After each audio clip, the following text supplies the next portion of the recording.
진짜 좀 이성적으로 좀. 아유,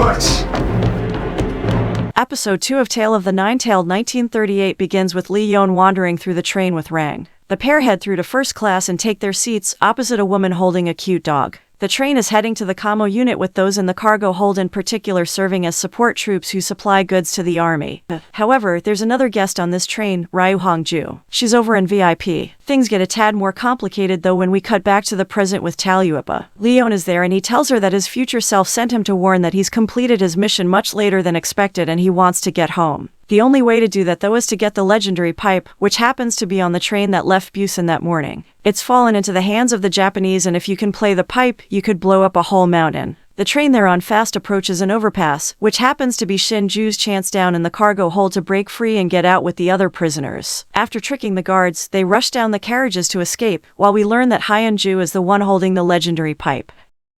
Well, they don't get far given the earlier fact about Hyun-ju, and she more than holds her own against Sato Akira, the guy whom we saw briefly in Episode 1. This guy works for the Japanese and originally held the pipe. Hyun-ju throws him out the window when she realizes he's not human and then focuses her attention on the fox. Another new player in the train is Yu, who happens to be Hongju's bodyguard and he's a more than capable fighter. While he squares off against Rang inside, Hongju and Yeon end up fighting on top of the train carriage. Hongju gets the upper hand, smashing Yeon through the ceiling of the carriage and continuing their fight. Rang is of no help, given he only really cares about the safety of the dog, leaving Yeon to handle this himself when he bests the guard. When Hongju stops the train outright, it lets the prisoners from the cargo hold go free. They hurry across the wide expanse, while Lee Yeon, Rang and the other bandits head the opposite way, with the flute in tow. However, those rascal prisoners trick Shin-ju, who passes out after drinking too much. They rush to take all his belongings, including his shoes. Lee Yeon, having earlier grabbed the flute from the train, returns to Taluipa but is dismayed to learn he needs to stick around for 29 days in this time.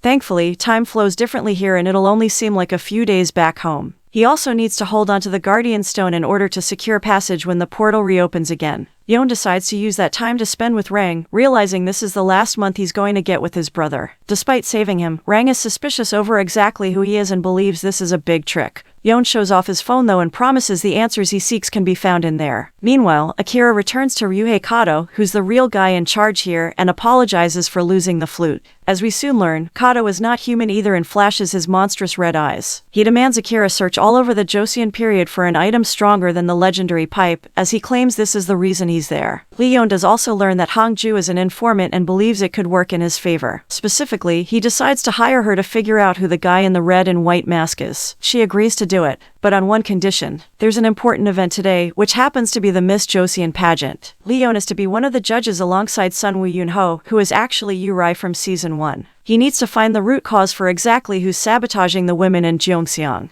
He quickly works out that this could be linked to the three worms, which happen to be creatures that control desires. Whoever controls the worms can't be a normal person and it could well be that they're targeting beautiful women specifically. When the winner of this pageant, Young Ae, suddenly feels boiling hot and begins sweating profusely, she launches herself at one of the other girls and bites her neck. Woo-young is outside though and he makes swift work of the creature, bundling it in a wooden casket. The same wooden casket that Yoon-ho was hammering earlier in the episode. Back inside, Yoon-ho confides in Yeon that there's a rumor going around in Gyeongseong that all the beauties have been turned into yachas, which happen to be demons that crave human flesh and blood. He believes that the suspect must be ugly, and the only link all these women have is that they've been to the same beauty salon, Choi Seung-ya Hair Salon. So off Yeon goes, with his brother, to try and figure out the truth. He decides that Rang should apply for a job there, and he does just that, ending up as the makeshift tea boy. At the same time, Yeon ends up as the hairdresser but they need to find the culprit of the three worms and soon. When everyone at the salon turns into a yacha, it's revealed that the assistant there is the real culprit.